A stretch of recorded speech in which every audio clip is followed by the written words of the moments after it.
Welcome back. Now, reaction. On Wednesday, former FBI Director Jim Comey pleaded not guilty to federal charges of making false statements to Congress and obstruction. Meanwhile, New York Attorney General Letitia James was indicted by a federal grand jury in Virginia on bank fraud charges for allegedly making false statements on a mortgage application that netted her about $19,000. Joining me now with more on all of this is Matt Taibbi. He is editor-in-chief of Racket News, and Mike Davis. He is president of the Article 3 Project. Gentlemen, thank you so much for being here. Let me first get your reaction to all of this. Matt Taibbi. Yeah, I mean, I think the Comey case, especially with the Crossfire Hurricane investigation, all the Crossfire investigations, I thought at the time those should have been enormous Watergate-level stories because it was about surveillance of a major party presidential candidate. Now, I think in conjunction with Arctic frost, you have all these senators who are finally seeing that domestic political surveillance has been a major unreported problem in this country for a long time. Wow. Well, yeah, we just spoke with a senator who was really affected. Bill Hagerty was tracked, and he said it happened to him 3 times. Mike, is all of this connected? We've been covering, obviously, the Russia collusion lie for a decade, and my viewers are well aware that it was fake from day one. But do you think this is all connected, and is this enough to create a conspiracy charge against Jim Comey and his friends who were part of that cabal?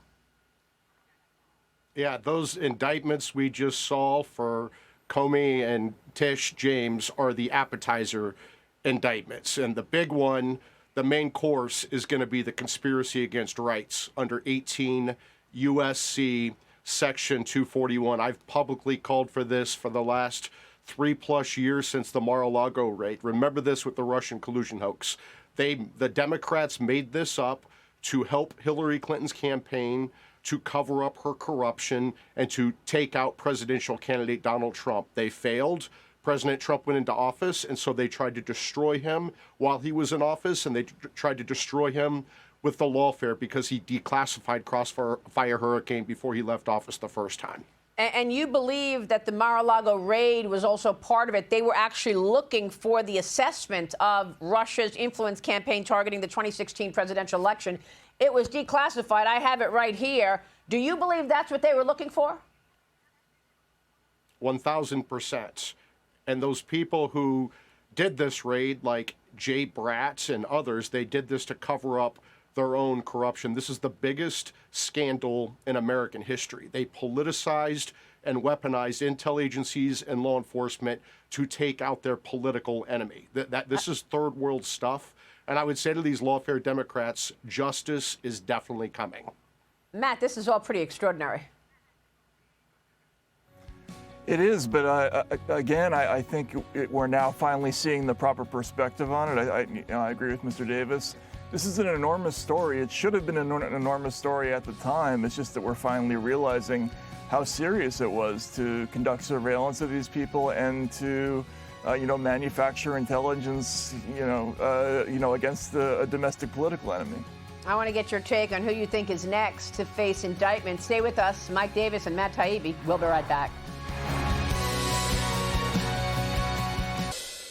Welcome back. I'm with Matt Taibbi as well as Mike Davis. And I want to get your take on who you believe is next in terms of indictments to come. Matt Taibbi, what do you think?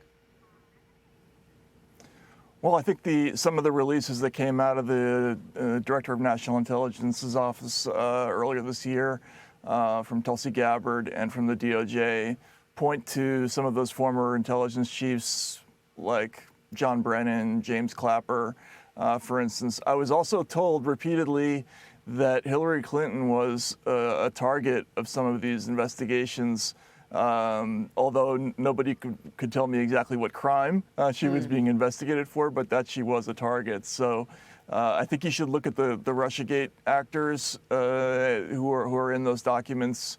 Yep. And then probably also, some of the other executive branch folks. Mike, how far up the chain does this go?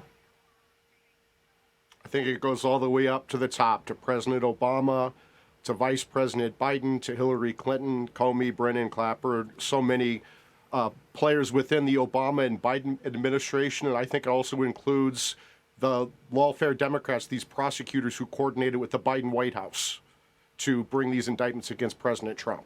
And there's also a grand jury being prepared right now, right?